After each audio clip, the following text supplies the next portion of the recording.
Welcome to the Abundance Asset Management Update. I'm Laban Johnson here with Chris Perkins, and we are just ending the second week of the second month of live trading on the Abundance Asset Management Fund, trading the QQQ. Chris Perkins is the man in the hot seat. He's here to give us an update on what's been going down. Chris, how's the Abundance Asset Management Fund performed during the second week of the second month of live trading?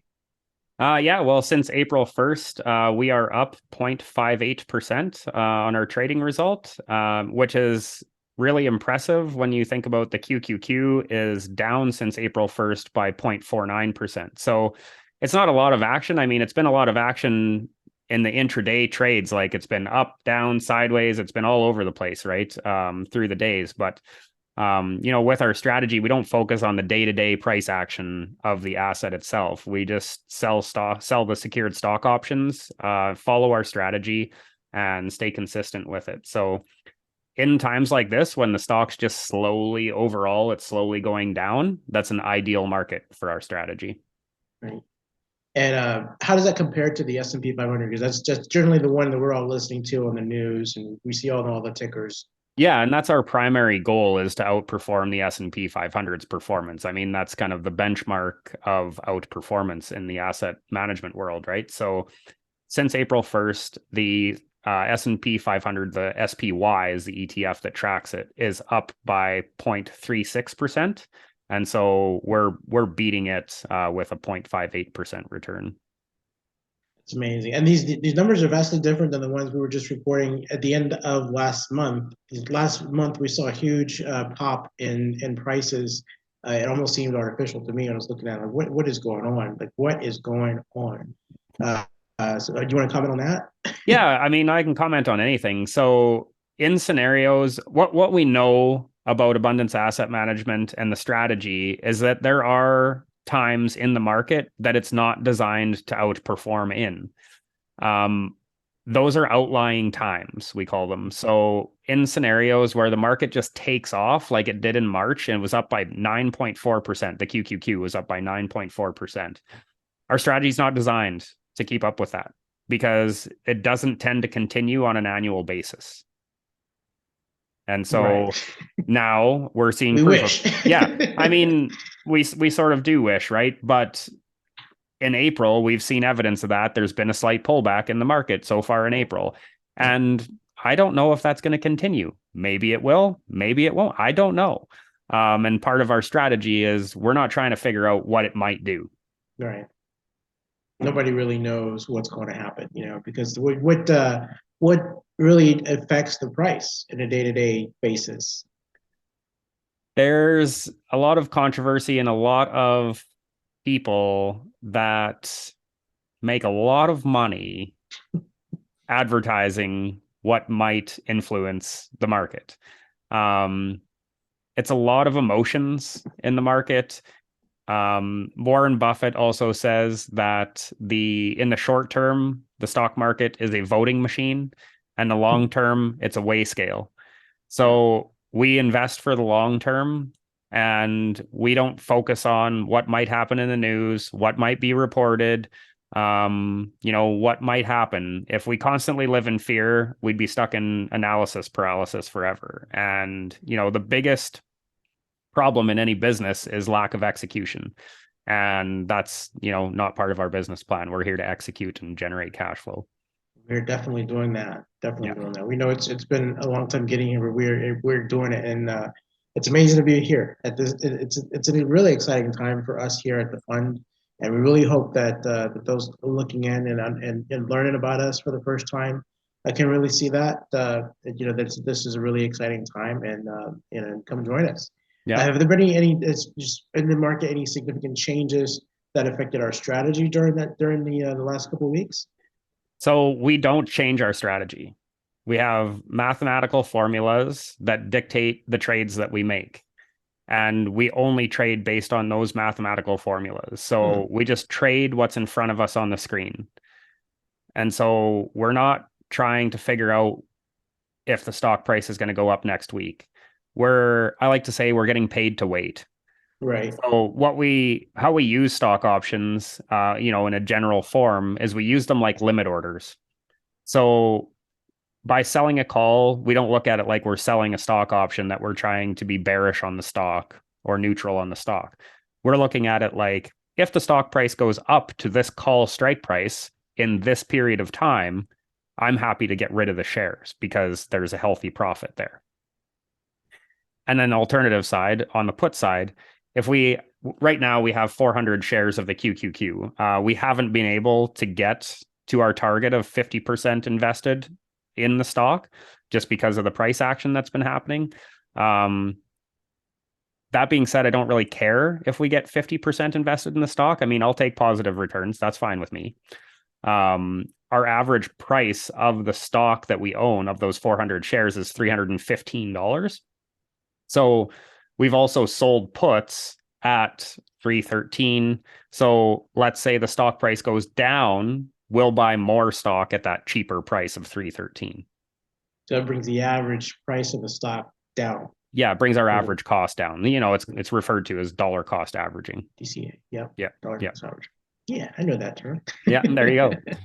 So we haven't had to make any changes to the strategy itself. Have there been any particular trades that have performed exceptionally well or poorly this week?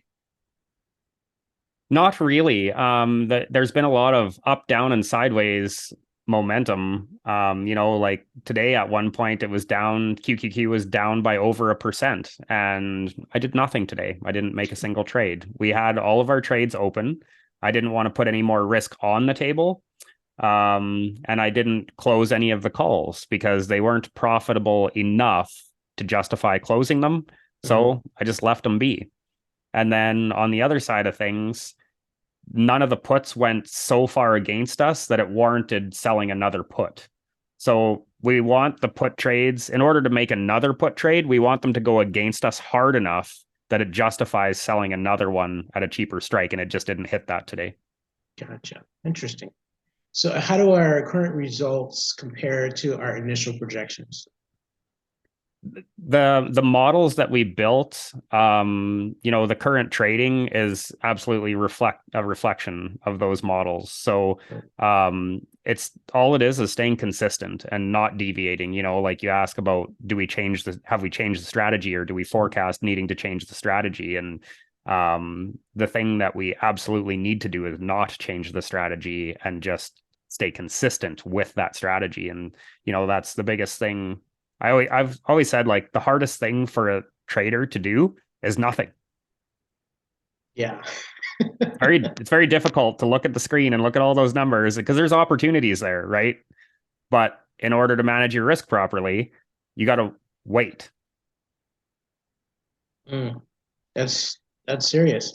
Yeah. Yeah. That's really good. It's really good advice. And yeah, it is. Some people are really after the dopamine, boost, right? You know, we're gonna do this and get the instant result, but sometimes it's better to wait and just wait. It's just like waiting for your turn in traffic. You know, you dart out in front of traffic, you might get hit by a Mack truck. You know, Yeah. if you just wait for the right moment, well, you're getting where you need to go in probably the same time. Yeah. Exactly. Yeah, it's more of a tortoise approach than the hare approach, right? We're not jumping all over the place. We're just slowly picking up crumbs, up, down, sideways. There's profit somewhere, and that's what we focus on. That's the beauty of it, that it's not, you're not buying and holding, you're not just waiting for the price to go up, hoping the price to go up, never knowing what's going to happen. And nobody knows what's going to happen. I mean, nobody's sitting there with the lever controlling. Maybe Warren Buffett, he might be the closest person that might have a lever. Yeah, it's a big lever. I don't think it's just one flip you switch, or one switch you flip. But nobody's really controlling the market. It's just a lot of things that can influence it. But that's not what we just know that, hey, some days it's going to go sideways, some days it's going to go up, some days it's going to go down. So on the sideways days, this is what it looks like. On the down days, this is what it looks like. On the up days, this is what it looks like. And I mean, that's the one thing you can calculate, that one of those scenarios will be true. Well, the only thing you can control is your own reaction to it, right? Hmm. So we just control our own reactions and make mathematical decisions instead of decisions based on dopamine, like you said, right? Right, So, and right. just to speak to the, nobody controls the market, there are some major players that have major influence over markets, but those major players know that it's going to be to their own detriment to sell off a bunch of stock because they can single-handedly drive down the price of the stock. Hmm. So it's not going to do them any favors. Unless they're shorting it, then It's a difficult situation to be long and short. yeah, yeah. Okay. It's tough to do both, So, kind of cancel each other out. so we're confident. How would you say, in your scale of confidence, where are you on our current approach? And are there any areas where you think we could improve? I mean, there's always room for improvement. What's going to happen as we gather more assets under management is the strategy evolves because essentially what I like to say is that we have more opportunity to be wrong, right? So, Mhm. and when we sell puts, for instance, we're happy if we're wrong because we're just able to buy more shares at that cheaper strike price. If the stock goes sideways, we make money off of a put. If the stock goes slightly down, we make money off of a put. And if it goes up, we make money off of the put. It's only when the stock price dramatically drops that we lose money eventually on that put. But we're just acquiring the shares, right? So Right. that's the risk, is that we end up buying shares at a lower price than they used to be trading at. And so let's say that this continually happens over the course of, say, a month, right? Then if we have, say, $10 million in assets under management, we're able to constantly be buying more and more and more and more, right? Dollar cost Where averaging down. yeah, Mhm. extreme dollar cost averaging, and we can sell more contracts at the cheaper strike price. So the bulk of the shares that we end up purchasing is at the low strike price rather than at the higher up strike price. So it's favorable either way, basically. It's favorable either way, and the strategy doesn't necessarily change; it evolves based on the assets under management, right? And the Right. scale. Yeah.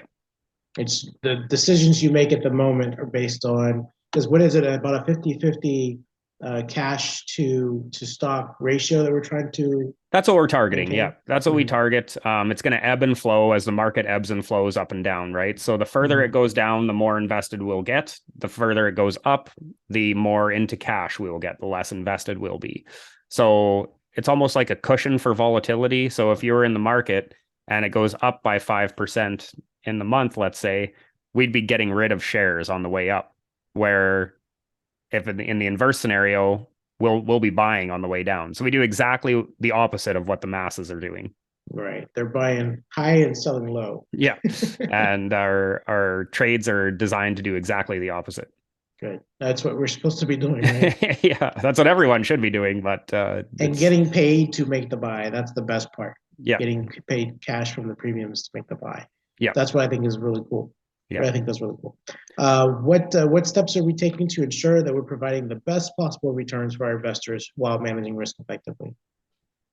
So what we do is, with being that right now we're not quite 50%, and we've never been so far 50% invested in shares, we don't use more than 60% of our capital to sell puts with. Mhm. But those puts that we do sell have an array of aggression with them. So some of them will be really short days to expiration and close to the money. So what that means is, like, they're close to the strike price and they're quite aggressive. So our annualized rate of return on those increases because we're Hmm. turning them over daily, right? Faster, yeah. Where if we're 50% invested, then we kind of move out in days to expiration and Gotcha. widen the strikes. So it gives the stock more room to fluctuate, but it doesn't mean that we have to wait until those options expire, right? So Hmm. we can be taking profit from those stock options frequently, even though they're far days to expiration. Awesome. So so here are week two. Well, week two is over now. We're moving into week three. What are your plans for the coming week, and how do you anticipate these plans contributing to the overall strategy? Yeah, so we've sold calls for next week. at various strike prices. And so if the stock price rises from here, we'll be liquidating some of the shares that we own, getting back into cash. If it goes down, we'll be buying more, bringing in our dollar cost average down. And essentially, both of those trades can't lose because it can't go up and down. Right?